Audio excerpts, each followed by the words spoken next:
All right, people, welcome in here. It is now a Tuesday. It is January the 28th. I am Joe Raineri. He is Ralph Michaels, WagerTalk.com. It is another edition of the Happy Hour Tip-Off Show. It is powered by WagerTalk.com. College hoops is what is on our mind. Great slate of games here tonight. We had an interesting card last night. A couple of ACC matchups there last night, along with a Big Ten, of course, and a whole lot of extra games there, Ralph, on the card, including our friends over at Prairie View and the old Mississippi Delta there, which was a classic of all classics. But all in all, last night, I guess we can say that North Carolina's back. Far be it for me to argue. It looks like Roy's got these kids playing now. How do you like that? A win on the road for North Carolina over State. Well, it sounds like what we just talked about, Joe. They're still decent 3-star and 4-star recruits that have now multiple games under their belt, and we know where the bottom is. On the Wager Talk show on Sports Grid, Teddy and I were talking about it, and I said, I would probably put 4 or 5 teams in the ACC under this current North Carolina team. So you have to remember, again, yes, they may not be without 5-star recruits, but they don't recruit 2-stars. There's still 3 and 4-star recruits there that, again, 7-8 games under their belt. They now have time playing together. They now have time practicing together. They know they're going to be on the court with each other. And it just took them some time to, they were so reliant on the superstar early, Anthony, that it's time they have turned it around. Again, there's many times where, Duke's second team can beat Wake Forest. Exactly. Because they practice together, but when they get on the court and gel, you don't have all those first and second teamers together. So, I think, we'll see how long the value lasts on North Carolina. I don't expect it for long because I expect sharps to start buying back into it. But that was lesson learned for me. And, also Kansas, we talked about that, having a couple players suspended, it depends on the situation, and they're not your offensive guys, and defensive guys know they have to step up. And, Oklahoma State's still winless in the Big Ten. And, Kansas was on sale yesterday, being down to only a 7-point favorite. Yeah, no, they were. And it was the big question always was going to be, all right, was depth going to be an issue? And could Oklahoma State, do their part in scoring enough points to be able to make it, make it a game? But unfortunately, they opened up on a 15-4 run in the second half, Kansas, and it was over from there. But we did have, of course, some big time performances last night, and we mentioned there Mississippi Valley State taking on Prairie View, and Antoine Lister there, Ralph, pretty big night there, 30 points, 6 boards, 2 assists, 4 steals, 1 block, not bad in a day's worth of work. Yeah, I talked about Eastern Washington, a team that had been disappointing to me. When you see 2020s, I don't know how many times we see a 2020 and then add 7 assists to the mix and 3 blocks. You want to talk about a performance. That's the one that stands out for me with Peatling and Eastern Washington. Yeah, and so we got 2 Prairie View guys, 2 Eastern Washington guys, and anytime you got a dude named DJ Funderburk, I'm in, man. But unfortunately, NC State on the losing end at home there against North Carolina, and some interesting covers there, of course, too, last night, guys, as maybe the biggest there was North Carolina State. They were getting 6.5. They covered it by 16.5, winning by 10 there, Ralph. And it was just that kind of night last night, as we did, of course, see some of the unders hit, including Oklahoma State. So there was. We did, and of course it wouldn't be an over if we didn't have an asterisk next to a game there. And that Eastern Washington game, yeah, that was a good game too, and a whole bunch of points to go along with it. It was, and going back to Funderburk, for those that think it sounds familiar, yeah, it's that same DJ Funderburk that was with Ohio State a couple years ago. So, the transfers. The transfers are such a integral part of the college basketball game now, and much, much higher than they've been in the past. That Eastern Washington, Northern Colorado game was, I'm looking to see what it was at halftime. It was the bad. They were in the 40s. At finals. They scored 25 points. Wow. So, yeah, is it a bad beat? Yeah. Well, that last basket, the under was covering until the last basket tied the game at 74 each with a total of 148. So that's what I was looking to see if that could be considered a bad beat. And it certainly could, because if they missed that last basket of regulation, the game is it's an under. 74 to 72, and it goes under the total. Wow, amazing! It was it was that kind of night there, guys, and of course. Not on here, even though they did not cover, was a game Ralph and I highlighted yesterday. That being Iowa, Ralph, who Wisconsin did everything right in that game except win it, Ralph, at the end over there. They really did dominate, certainly early on in the game in the first half. We're doing really good in the second half, right until about the last 2.5, 3 minutes, and then that was it. Kind of Iowa took over, and it was... They came really, really close, but once again, and we've said it, Iowa at home, they are a tough team to beat right now. Well, you look at Iowa and as a 6-point final, and Wisconsin had a 7-point lead with about 10 minutes to go in that game. And, why was the game so close? Because we talk about McCaffrey and Friedrich and Garza and Weiskamp. Well, Iowa was 3 of 20. Yeah. They shot 15% from 3-point, and they still won by 6. Yep. So, that tells you moving forward, be cautious of fading Iowa at home unless your team really has some offensive firepower. So Iowa's not going to shoot 15% from 3-point land at home very often. Not going to happen here, guys. Not at all. And great card tonight here as we've got, I believe, 22 games on tap scheduled, and a lot of big matchups. Big East, Big 12. You got a whole lot going on here, Ralph, and I know you pulled out a couple of trends and angles here before we dive into the marketplace and see who's trending and where. But what are some of the angles you got for us here today? Did you just leave the biggest upsets off for purpose? Because there was only one I had on that sheet. I thought we covered it. Did we not? Was that not North Carolina? I still think it's funny to see that's it. Right, okay. Yeah, it was only one game on it, damn it.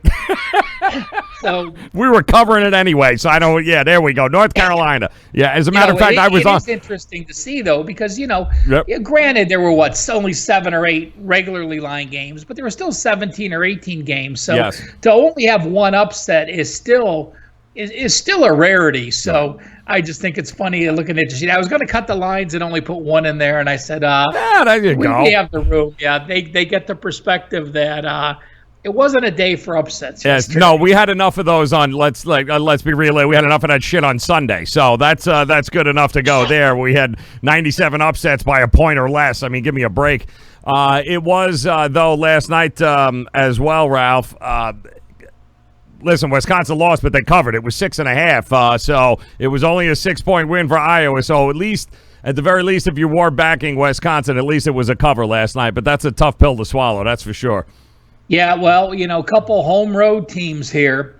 Bowling Green, this one still baffles me because Bowling Green was picked to win the MAC by some people, but they have still failed to cover 11 straight games at home. They're 0-11 ATS at home going back to February 19 of last year. Pittsburgh on the road, 1-11-1 against the spread. Florida is starting to creep up. I think they were 2-13, so they're 2-4 against the spread their last 6. They're 4-17 at home still, something you have to keep attention to. Rutgers, a team we're going to talk about. Rutgers on a 10-1 ATS run. And couple over-unders. Ball State now 1-11 over-under on the road. And Florida, the same team that's 4-7 ATS at home, they're 11-2 over-under. Their offense playing well. We think of Florida in defense from some of those teams past, but looking at power ratings for the last couple weeks, their offense is a top 15 as far as efficiency goes for the Florida Gators. Interesting. Yeah, Ball State Bowling Green game is going to be very, very interesting. Also, a couple of MAC games here tonight, too, guys. But before we get to our featured matchups of the evening, which I think are going to be Let me see here, Ralph. Who did you put on tap for us here with the big ones? Well, let's do the market first. Well, I'll do the market. I just want to make sure I'm highlighting the right one here, so let me just make sure. Okay, so we're going to do Villanova, St. John's, and Purdue, Rutgers. All right, perfect. So some of the other ones that we're starting to see some movement on, and you mentioned it, of course, that Florida-Mississippi State game. Florida in the swamp opened up at 4. They've seen that move to 6.5 now across the board. Another one, too, Ralph, was this, and this was a game I was going to point out. Now, you've been on Akron a couple of times over the last few weeks. I know that. They are taking on a Buffalo team, which I have had a lot of success backing. They've done a really good job, certainly to the overs. But I'm looking at this, Ralph, and while Akron at home is an 8-point favorite, and it's starting to come down, opened up at 8.5, I'm seeing a lot of 7.5s. The total has come down, 163.5 to I'm seeing 157, which is interesting because Buffalo is usually synonymous with, let's speed up the tempo, let's score a ton of points. Well, Buffalo is. I mean, Buffalo's current tempo is top 10.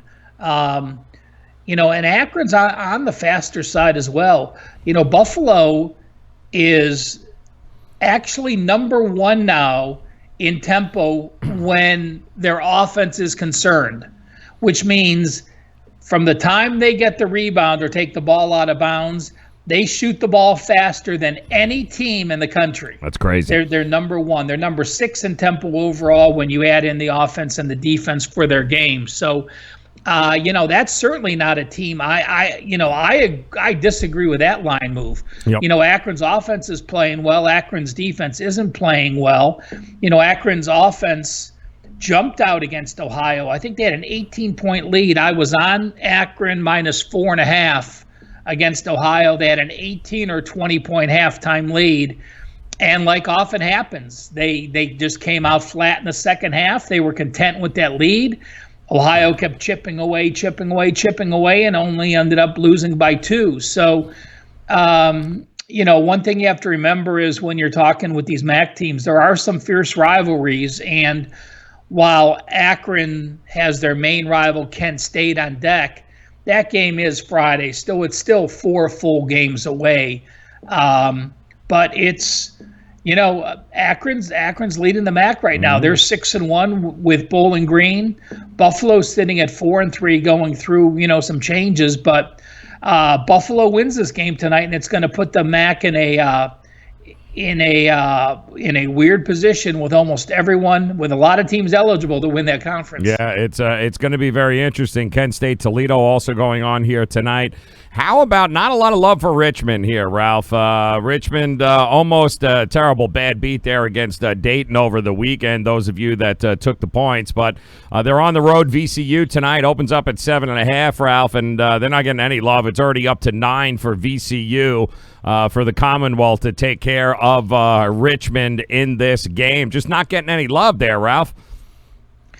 Yeah, I like the Richmond team. Right?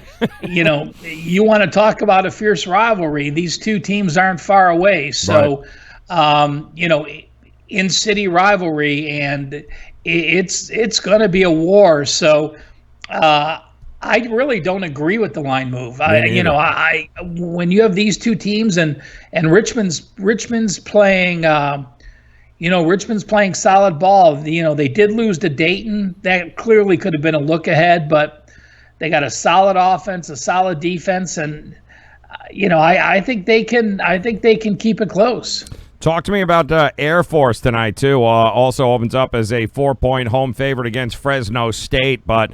Fresno State seems to be getting a lot of the money. That's been cut in half here, Ralph. So it looks like a lot of Fresno State backers coming in there, not trusting Air Force in this spot. I am on Air Force. So, I had just released it at the 2.5. And, there's a question mark with Fresno because one of their best players, Nate Grimes, was suspended against Boise. And I don't know if he's playing or not. It's still up in the air, the press release doesn't have it. It was a indefinite suspension.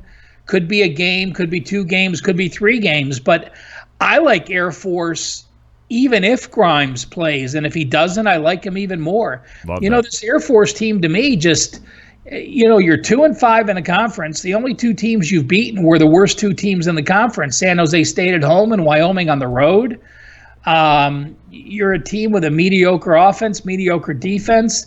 Air Force is off a loss to San Jose State, but they're back at home. Their offense is playing very well, and while they've lost 3 straight games, it was a road game against San Jose, and then they lost to a better opponent in Utah State and Colorado State at home. So off the 3 straight losses, I think Air Force rebounds. Air Force 7-1-2 against the number in the last 10 versus Fresno, even though they lost the last time out. But I'm with you. I love Air Force in that matchup.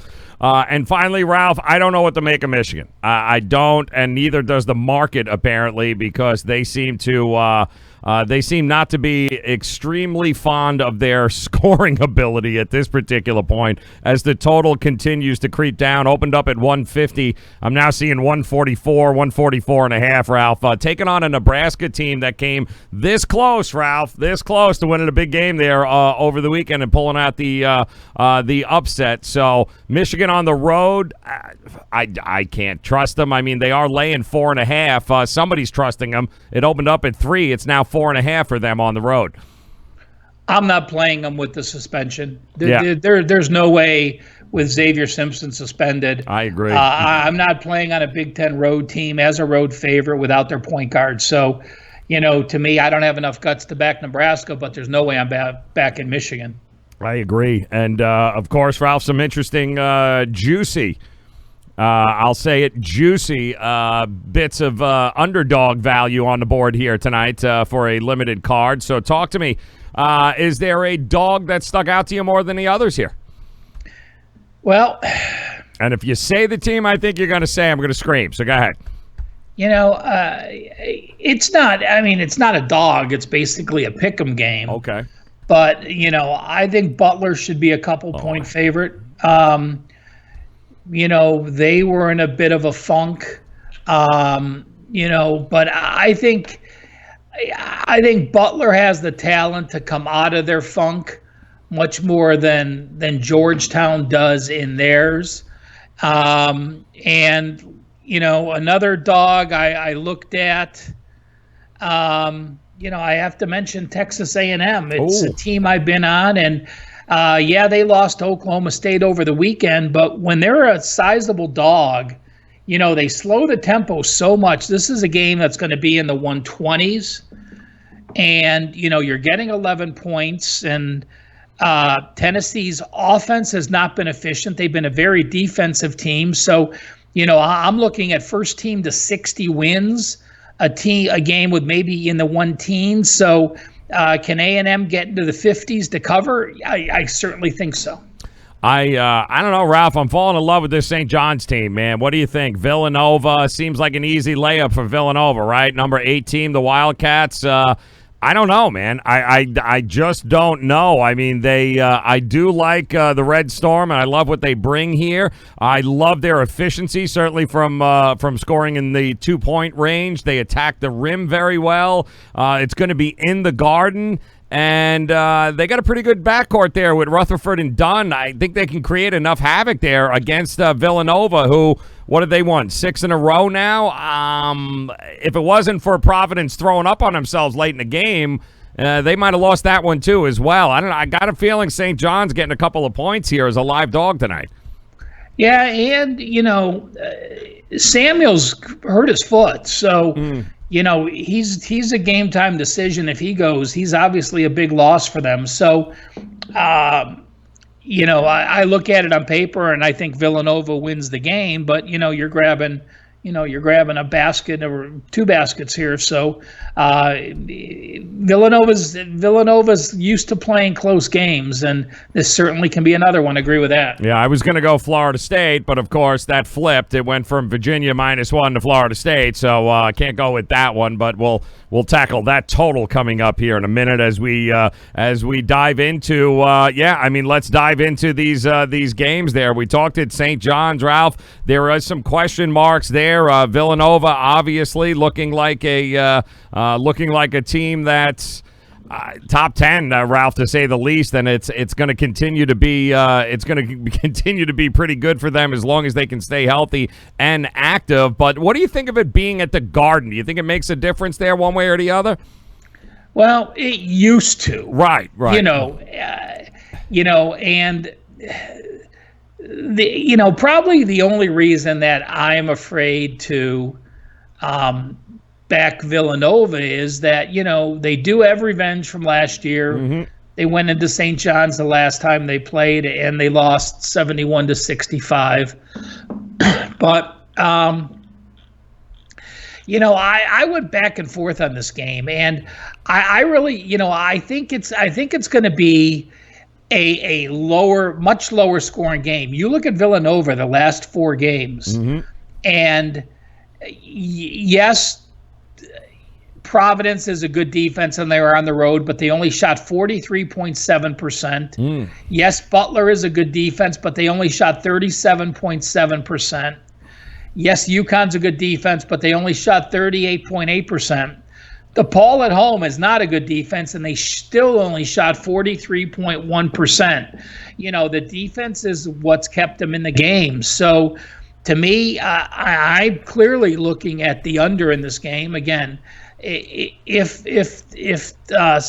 the injury is there and Samuels can't go, that adds to the under as well. So, and even the DePaul score, it's sort of skewed because they scored 79 against DePaul, but that was an overtime win at home. Right. So, when I look at this game in the Garden, it adds a specialness to the game, no question, but that also has me leaning with the under. I will say this, too. St. John's 7-1-1 against the number in the last 9 versus the Wildcats here, so they have certainly had some experience and have done very well against the number in this matchup. So I think that'll be a lot of fun to watch and see how that unfolds here tonight, as will Purdue and Rutgers, Ralph. I don't know how in the world, with good conscience, and let me take a look at the line, make sure nothing crazy has happened. 3, I believe. Yeah, it's still looking there. Can you trust Purdue on the road to score enough points here? It's laying 3. It's still at 120 as far as the total goes, but can you trust Purdue to get the job done on the road?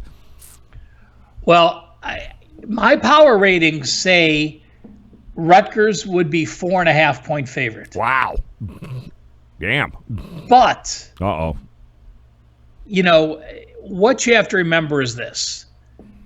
You said it. They are now ranked for the first time. Right. I probably the first time since they've been in the Big Ten. I'm sure they, it's probably wins, it's been a minute. 10 wins, 7 wins, 15 wins. Yeah, this is a team that hasn't won more than 15 games up until this season.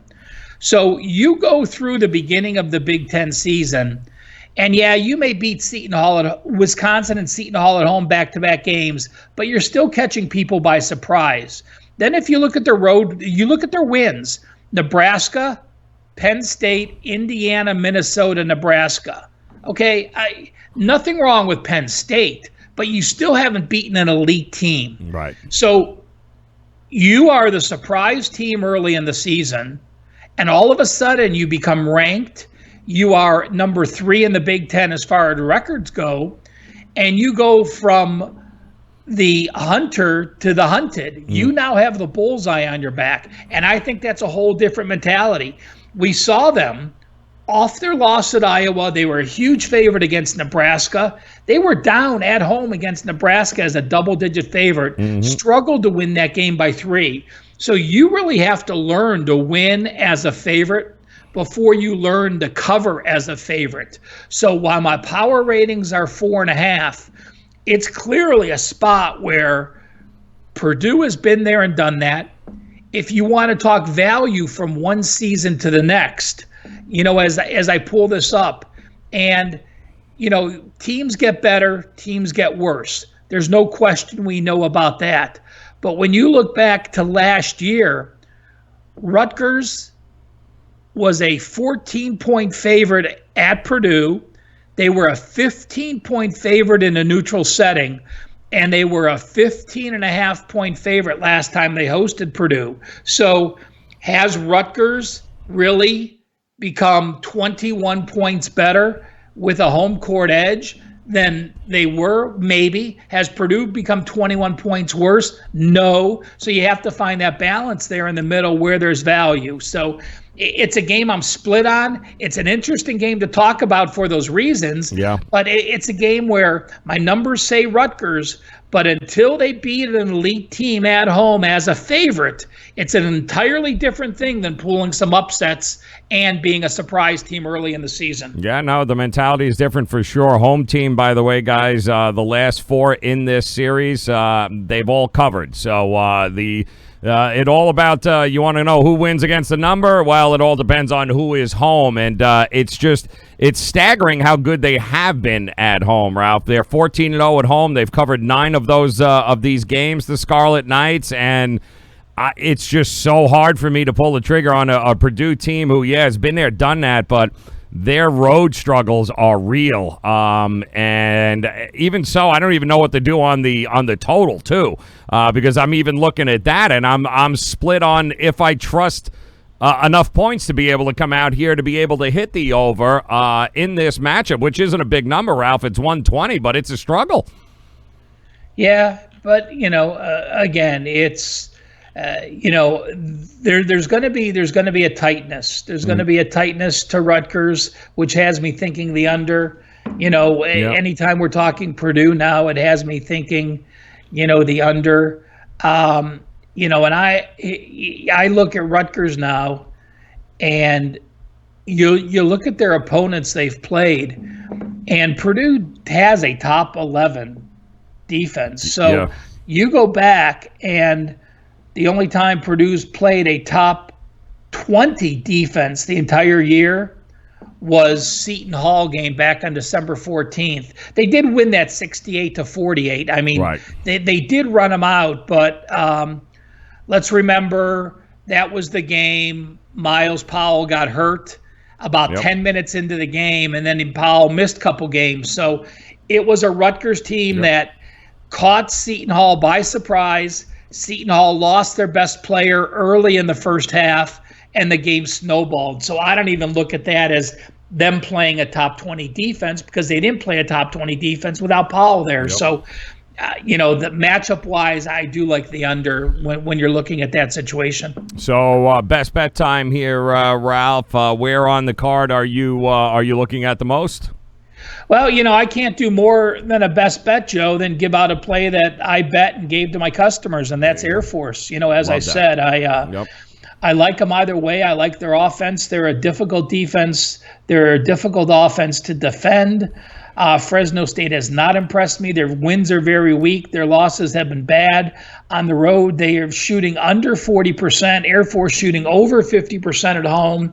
So I will go with the Falcons. You're going to go with the Falcons. I went back and forth on this. I love Florida State in this game here tonight. I do not trust Virginia, although I do trust them to play defense, but just too much length, too much athleticism. We saw it a couple of weeks ago, Ralph, when they played in Florida there in Tallahassee when Florida State took care of them then. They're kind of in desperation mode right now, Virginia, but I do like Florida State in this matchup, and I do like, I like the over in the Syracuse-Clemson game. I think the number is a little bit on the low side. Syracuse much better offensively on the road than they have been at home, taking on a Clemson team here that has been sporadic, to say the least. Plus, they don't exactly play great defense, but it is a bit of a look-ahead spot here as Duke will be coming to the Carrier Dome on Saturday. So I do think the 134 is a bit of a low number. I'm certainly looking at the over in this Syracuse-Clemson game here tonight. Again, this isn't the Syracuse teams of past. Right. As I go back and look at the last couple of years with Ken Palm's numbers, 2018 season when Syracuse went 23-14, they had the number 135 offense and the number 5 defense. Mm-hmm. Last year, they had the 59 offense and the 30 defense. So significantly better defenses. This year, the number 20 offense and the 116 defense. That's correct. So I think you're finding value, Joe, because we're all accustomed to the 2-3 Boeheim zone that absolutely shuts people down. Well, that zone is not good this year. They're top 100. Well, they're not even top 100, Ken Palm. No. They're top 100 in field goal percentage. The adjusted efficiency makes them 116, but you do have a very efficient offense. So sneaky play that I think you're getting value with. And I think you're going to get value with Syracuse's totals all the way through the second half of the ACC schedule. I agree. 11-5, guys, to the over here in our last 16. So Syracuse and the over against Clemson here tonight. And, of course, I want to remind you guys, head over to WagerTalk.com. Make sure you head over to Ralph's page there at the Cal Sports page. Plays are up. He's already given you Air Force tonight against Fresno State. Plays available. It is, all sorts of opportunities there, not just today, but tomorrow, all throughout the week in college hoops. Also, make sure you tail Ralph there on Twitter at CalSportsLV. Always great information being pumped out there. So, Ralph, good luck with the plays, my man. It should be a fun night in college hoops, and we get to recap it all tomorrow and do it all over again, man. So good luck with you. Joe, talk to you in 23. You got it, guys. Good luck with your plays, guys. We'll talk to you tomorrow.